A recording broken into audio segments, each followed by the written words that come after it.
Hey strapped mamas, it is Monday evening. Hope you had a great day. Today we are going to talk about some things that you will find in a Whole Foods type of store, and we're also just going to talk about thinking outside of the box with your purchases. So like I said, today is Monday, and normally what I do on Mondays is I go to a Whole Foods type store here in El Paso. It's not Whole Foods per se, but it is one that's very similar. And some of the things that these stores offer that others do not is a bulk aisle. If you've never been to one of these stores or never really shopped a bulk aisle, it can be kind of intimidating. So I would just recommend just going in and when you have some time and just perusing and seeing what they have. Some of the things that I like to buy from the aisle are whole wheat flour. I'll also buy dried fruits like raisins and prunes. Some of them have pastas. A lot of them have all different kinds of nuts and trail mixes.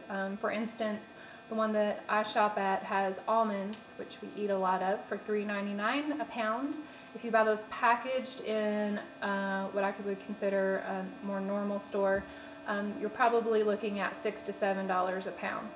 So you're just paying for packaging essentially. So what I would do is just really take note of the types of things that you can buy on the bulk aisle and save money. And then the process is really easy. You just grab a bag like you would in produce. You use a scoop and fill it up.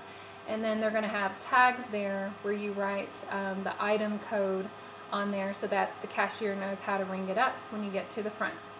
You can save lots of money on the bulk aisle, and I would definitely recommend implementing that into your shopping strategy.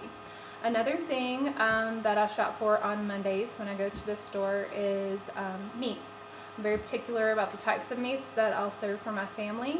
So when I go in, I don't necessarily have anything in mind that I'm going to buy because I'm going to shop what's on sale at that store. So try not to make that mistake because meat is usually the most expensive item that you're going to spend on in groceries. So if you can just kind of go in with an open mind and buy however much you're going to need for a week or 2 weeks, then when you go home you can plan your meals around the meat that you have, which ends up working out a lot better for your pocketbook. So that's what I do in regard to meat. The last thing I want to touch on is just kind of rethinking these ideas as far as the purchases we make, how we're so ingrained with buying certain brands and from certain sections in the store even. For instance, we use a lot of seasoning and spices when we cook, and one of the things that I have here is just a normal cinnamon container, and this is from Albertsons. I found it on their spice aisle, of course, and the interesting thing about this is this is their store brand. It costs a little over $2.50 probably. And then the other day when I was in Walmart and I was looking around, they had a whole international section with seasoning. So I was just looking through those, and this is what I found. And I believe that this comes from Texas.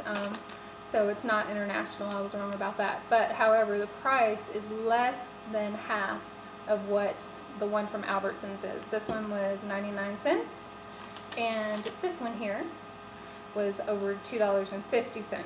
So when this one's empty, I'll just fill it with the other, and I've saved a lot of money. So just make sure that you're paying attention to all areas of the store. You never know what you're going to find.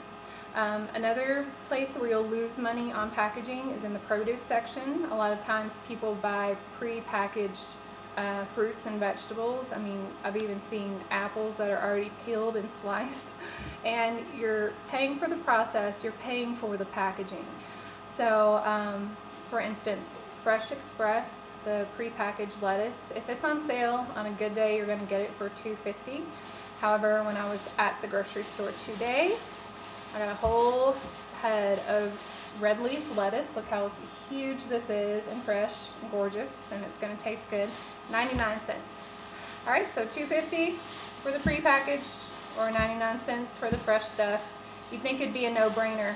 And it kind of is. However, I think we just get used to certain routines in our shopping, and so I would just encourage you to start thinking outside of the box, and you never know what you're going to find. Thanks for tuning in today, and we will be back tomorrow. Also, I'm going to add 2 recipes to the site tonight, using things that I find on the bulk aisle to feed your family for breakfast for under $2. Thanks, Strap Mamas.